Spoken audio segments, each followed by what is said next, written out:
پاکستان، وہ پاکستان جو اپنی تکمیل سے پہلے پیروں میں غلامی کی زنجیریں، ہاتھوں میں مظلومیت کی ہتھکڑیاں اور گردن میں رسم ظلم و زیادتی، جبر تشدد پہنے ہندوستان کی گلیوں میں پڑا تھا۔ یہ بات 19 کی دہائی کی ہے کہ پاکستان ابھی معرض وجود میں آیا نہ تھا۔ مسلمانوں کو آزادی ملی نہ تھی کہ ہر جانب رسم ظلم و زیادتی کا سما، کئی بچے اٹھائے ہوئے لاشیں وہاں، یہ مسلمان ہے اسے قتل کر دو، یہ رواج عام تھا، ڈر ڈر کے جینا ہے، یہی تو نظام تھا۔ آزادی کے لیے آواز اٹھانے والوں کی لاشوں کو جلایا گیا، کئی ماؤں کی گودیں اجاڑی گئی، کئی بچوں کو یتیم کیا گیا۔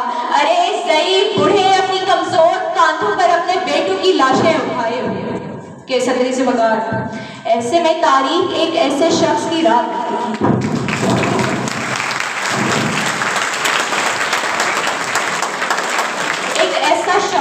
ایک ایسا شخص جو انصاف دلائے گا، ظالم جابر جھوٹے لوگوں سے نجات دلائے گا۔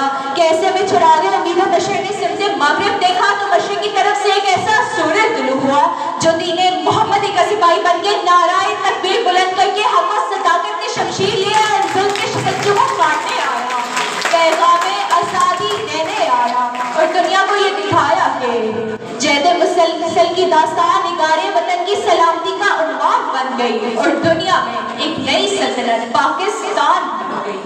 صدر علی وقار 27 رمضان المبارک، 27 رمضان المبارک کی رات امت محمدی کو قرآن کا تحفہ عطا کرنے والے پروردگار نے امت مسلمہ کو پاکستان کا تحفہ عطا کیا کہ اب مسلمان کھڑے ہیں قربانیاں دیے ہوئے، اقبال کے خوابوں کو پورا کیے ہوئے۔ اے قائد تو نے کر دکھایا وہ کام جس سے ذرہ ہے آفتاب کو حیران کیے ہوئے، ذرہ ہے آفتاب کو حیران کیے ہوئے۔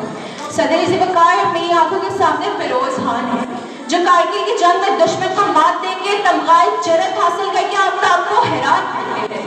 پھر میری آنکھوں کے سامنے شہید مقبول حسین ہے جن کی زبان کاٹ دی جاتی ہے، ناخن چیر دیے جاتے ہیں اور انہیں پاکستان مرد آباد کہنے میں مجبور کیا جاتا ہے، تو وہ اپنی کٹی ہوئی زبان کے بہتے لہو سے دوبارہ زندہ کر لیتے ہیں۔ پاکستان زندہ باد۔ ہم وہ ہیں جو جنون گردش کے رخ کو موڑ دیتے ہیں، ہم وہ ہیں جو ظلم کے پنجوں کو توڑ دیتے ہیں۔ نہ دیکھنا میرے اس وطن کو میلی نگاہ سے، ورنہ زمانہ گواہ ہے کہ ہم ایسی آنکھیں اکثر پھوڑ دیتے ہیں۔ صدر ذوالفقار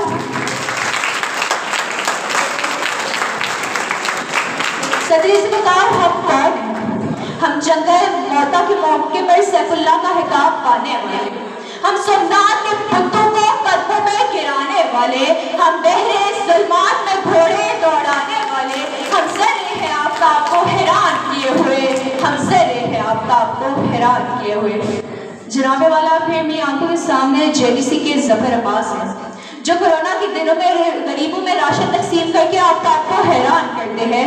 پھر میری آنکھوں کے سامنے عبدالستار عیدی ہے جو دنیا کی نمبر 1 ایمبولینس سروس بنا کے آفتاب کو حیران کرتے ہیں۔ پھر میری آنکھوں کے سامنے محمد علی ستارہ ہے جو 8000 میٹر کی بلندی پر جا کر سب کھلانے پر چمٹا کے آفتاب کو حیران کرتے ہیں کہ جناب اعلیٰ جب یہ ذرے آفتاب کو حیران کرتے ہیں تو بدر کے میدان میں 313، کربلا کے میدان میں 72، پاک فضائیہ کے راشد منہاز ہوں یا پاک فوج کے میجر اسحاق، پارا چنار کے میجر حسن ہوں یا آرمی پبلک سکول کی طائرہ قاضی، ارے یہ وہ ذرے ہیں جو اپنی جانیں قربان کرتے ہیں لیکن دشمن کو یہ پیغام دیتے ہیں کہ ہر حال میں، ہر دور میں تابندہ رہوں گا، میں زندہ و جاوید ہوں، پائندہ رہوں گا، تاریخ میرے نام کی تعظیم کرے گی کہ میں تاریخ کے اوراق میں زندہ رہوں گا۔